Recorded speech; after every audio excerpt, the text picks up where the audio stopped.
हाँ जी प्यारे बच्चे, सब तो पहला तो मेरे वालों आप सब नूं प्यार भरी सत श्री अकाल। इस वीडियो के विच अज असीं 6वीं क्लास की साइंस करांगे। साइंस का पाठ नंबर 14 ये हो सकता है किसी होर एडिशन की बुक के अकॉर्डिंग ये पाठ अगे पिछे होवे। तुसीं इसका नेम मैच कर लिओ, पानी एक अनमोल साधन। इंग्लिश मीडियम के भी ट्रांसलेट करने की कोशिश करांगे, वाटर। ठीक है जी। हुण यह लैसन नंबर जो चैप्टर नंबर 14 है, इहदियां असीं खाली थावां होणगियां वो भी इस वीडियो दे विच करांगे। उस तो बाद एक कथन दिता गया, वो असीं दसना है कि वह वाष्पन है, संघनन है, यानी कि इवैपोरेशन है या कंडेंसेशन है, ये असीं ने दसना है। अते उस तो बाद अगला है कि असीं दसना है कि ये कथन सही है या गलत, भाव ट्रू फाल्स ने। यह तीनों पार्ट इस वीडियो दे विच कीते जाणगे। असीं तुहानूं भाग नंबर 1 है जो पार्ट फस्ट है खाली थावां भरो, फिल इन द ब्लैंक्स ने, जो ਇਹ ਤੁਹਾਨੂੰ दोनों लैंगुएज के जी ट्रांसलेट करके दसण की कोशिश करांगे। ਅਤੇ जो इसका उत्तर होवेगा खाली थां दे विच जो भरना सी ਉਹ ਅਸੀਂ बोर्ड के उत्ते राइट करांगे। पहली खाली थां है जी, पानी नूं वाष्प विच परिवर्तन करन दी किरिया नूं डैश कहंदे हन। ਅਸੀਂ दसना कि की कहंदे ने, भाव the process of changing of water into its vapour is called evaporation कहंदे ने इहनूं।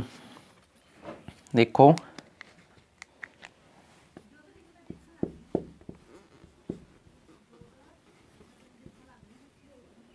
इवैपोरेशन कहते ने, भाव वाष्पन कहते हैं इनू।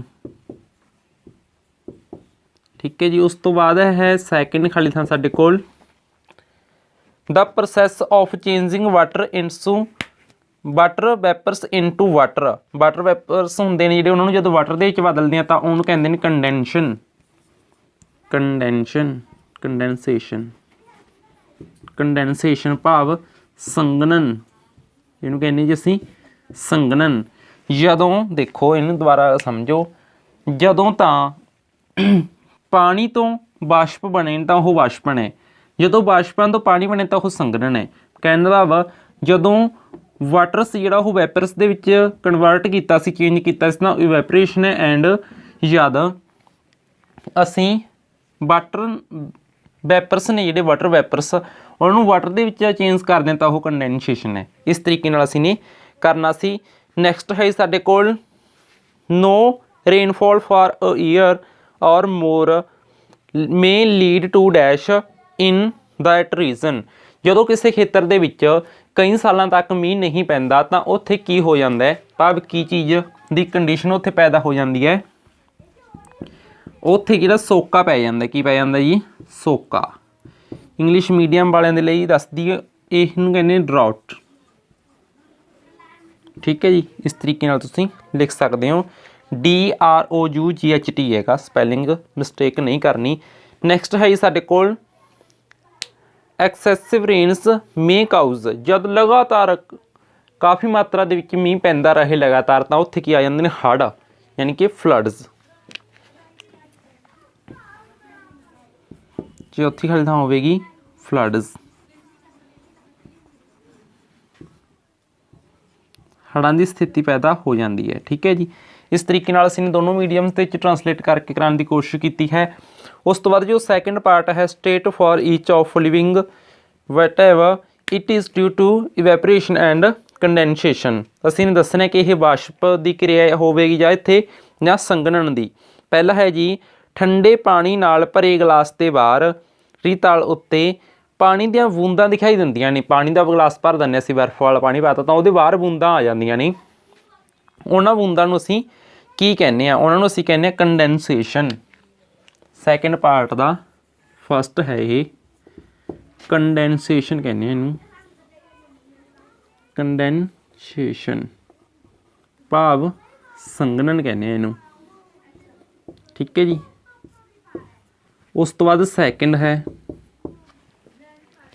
सैकेंड कंडीशन गिवन है सानू, steam rising from wet clothes while they are ironed. जब असीं कपड़े नूं प्रैस करते हैं तो उहदे विचों भाफ निकलती है। उस भाफ नूं असीं किहड़ी क्रिया कहांगे? उहनूं कंडेंसेशन कहांगे जां फिर इनवैपोरेशन कहांगे? Evaporation कहांगे इहनूं, evaporation.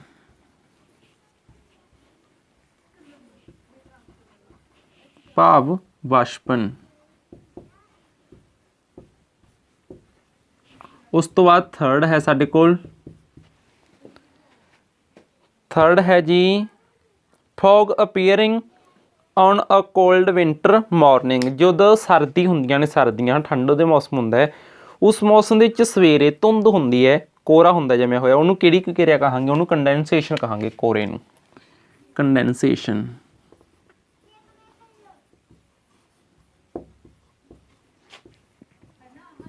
ਭਾਵ ਸੰਘਣਨ।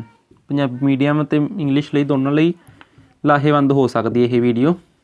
ਕੰਡੈਂਸੇਸ਼ਨ, ਠੀਕ ਹੈ ਜੀ, ਜਦੋਂ ਕੋਰਾ ਜਮਿਆ ਹੁੰਦਾ। ਨੈਕਸਟ ਹੈ ਸਾਡੇ ਕੋਲ ਬਲੈਕ ਬੋਰਡ ਡਰਾਈਜ਼ ਆਫਟਰ ਵਾਈਪਿੰਗ ਇਟ। ਜਦ ਅਸੀਂ ਬਲੈਕ ਬੋਰਡ ਨੂੰ ਗਿੱਲੇ ਕੱਪੜੇ ਨਾਲ ਸਾਫ਼ ਕਰ ਦਿੰਦੇ ਹਾਂ ਤਾਂ ਉਹ ਦੁਬਾਰਾ ਸੁੱਕ ਜਾਂਦਾ ਹੈ। ਕਿਉਂ? ਇਹਦਾ ਕਾਰਨ ਕੀ ਹੈ? ਇਹਦਾ ਜਿਹੜਾ ਇਹ ਕਾਰਨ ਹੁੰਦਾ, ਇਹ ਕਿਹੜੀ ਕਿਰਿਆ ਬਣ ਰਹੀ ਹੈ ਉੱਥੇ? ਤਾਂ ਉੱਥੇ ਬਣੂਗੀ ਇਹ ਇਵੈਪਰੇਸ਼ਨ। ਇਵੈਪਰੇਸ਼ਨ ਭਾਵ ਵਾਸ਼ਪਣ ਦੀ ਕਿਰਿਆ ਹੋਵੇਗੀ।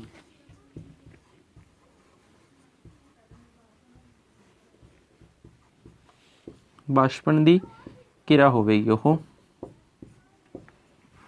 ਨੈਕਸਟ ਹੈ ਸਾਡੇ ਕੋਲ steam rising from a hot griddle when water is sprinkled on it. ਅਸੀਂ ਇਸ ਕਿਰਿਆ ਨੂੰ ਕਿਹੜੀ ਕਿਰਿਆ ਕਹਾਂਗੇ? ਜਦੋਂ ਕਿਸੇ ਗਰਮ ਛੜ ਦੇ ਉੱਤੇ, ਕੋਈ ਗਰਮ ਚੀਜ਼ ਦੇ ਉੱਤੇ ਅਸੀਂ ਪਾਣੀ ਛਿੜਕ ਦਿੰਦੇ ਹਾਂ ਤਾਂ ਉਹ ਭਾਫ਼ ਬਣ ਜਾਂਦੀ ਹੈ, ਭਾਫ਼ ਉੱਠਣ ਲੱਗ ਜਾਂਦੀ ਹੈ। ਉਹ ਕੀ ਹੋ ਗਈ? ਭਾਫ਼ ਬਣਦੀ ਹੈ ਤਾਂ ਉਹ ਇਵੈਪਰੇਸ਼ਨ ਹੀ ਹੋ ਜਾਵੇਗੀ। ਇਵੈਪਰੇਸ਼ਨ ਕਹਾਂਗੇ ਭਾਫ਼ ਬਣਨ ਨੂੰ। ਉਮੀਦ ਕਰਦੇ ਹਾਂ ਕਿ ਤੁਸੀਂ ਇਹ ਦੋਨੋਂ ਕਿਰਿਆਵਾਂ ਬਾਰੇ ਸਮਝ ਗਏ ਹੋਵੋਗੇ। ਇਹਦੇ ਵਿੱਚ ਆਏਗਾ ਵਾਸ਼ਪਣ, ਇਹ ਵਾਸ਼ਪਣ ਦੀ ਕਿਰਿਆ ਹੈ, ਠੀਕ ਹੈ ਜੀ। ਹੁਣ ਜੋ ਅਗਲਾ ਭਾਗ ਹੈ ਸਾਡੇ ਕੋਲ ਉਹ ਹੈ ਜੀ, ਅਸੀਂ ਨੇ ਸਹੀ ਗਲਤ ਦੱਸਣੇ, ਭਾਵ ਟਰੂ ਫਾਲਸ ਵਾਲਾ ਭਾਗ ਹੈਗਾ। ਪਲੀਜ਼ ਇਹਨੂੰ ਨੋਟ ਕਰ ਲਓ। ਇਹ ਫਸਟ ਪਾਰਟ ਹੈ, ਇਹ ਸੈਕਿੰਡ ਪਾਰਟ ਹੈ 14ਵੇਂ ਪਾਠ ਦੇ ਅਭਿਆਸ ਦੇ ਵਿੱਚੋਂ।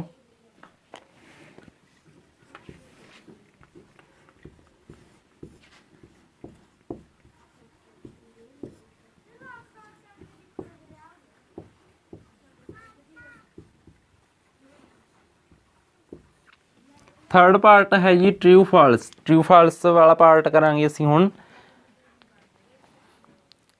हवा विच जल वाष्प केवल मॉनसून के समय विच रहिंदे हन। जो जल वाष्प हुंदे ने वह सिर्फ मॉनसून के मौसम विच रहिंदे ने। It means water vapours is present in air only during the monsoon. Water vapours is present in air only during the monsoon. Monsoon के दौरान रहिंदे ने। यह की है? फॉल्स है,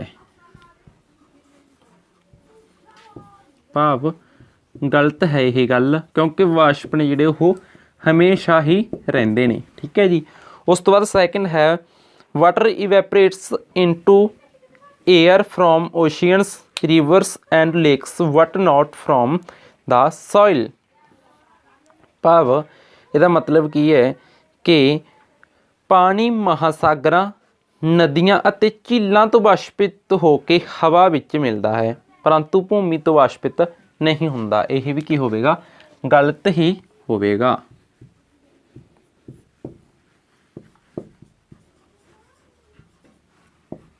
तीसरा सही गलत है साडे कोल पानी दे जल वाष्प विच परिवर्तन की क्रिया वाष्पण कहांदी है। जो पानी है वो तो जल वाष्प बन गई तो वह की है? वाष्पण है।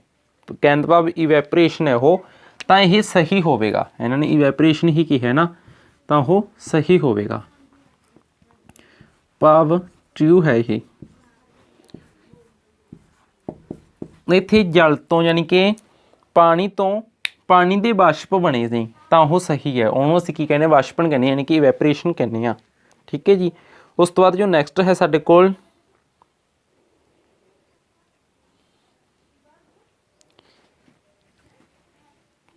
चौथा है साडे कोल the evaporation of water takes place only in sunlight. जिहड़ी इवैपरेशन ऑफ वाटर है takes place only in sunlight, सिर्फ सूरजी रोशनी दे विच ही हुंदी है। ये पानी का वाष्पण केवल सूरज की रोशनी यानी कि सूरज के प्रकाश विच हुंदा है। ये भी गलत है, क्योंकि ये तो हुंदा ही रहिंदा है।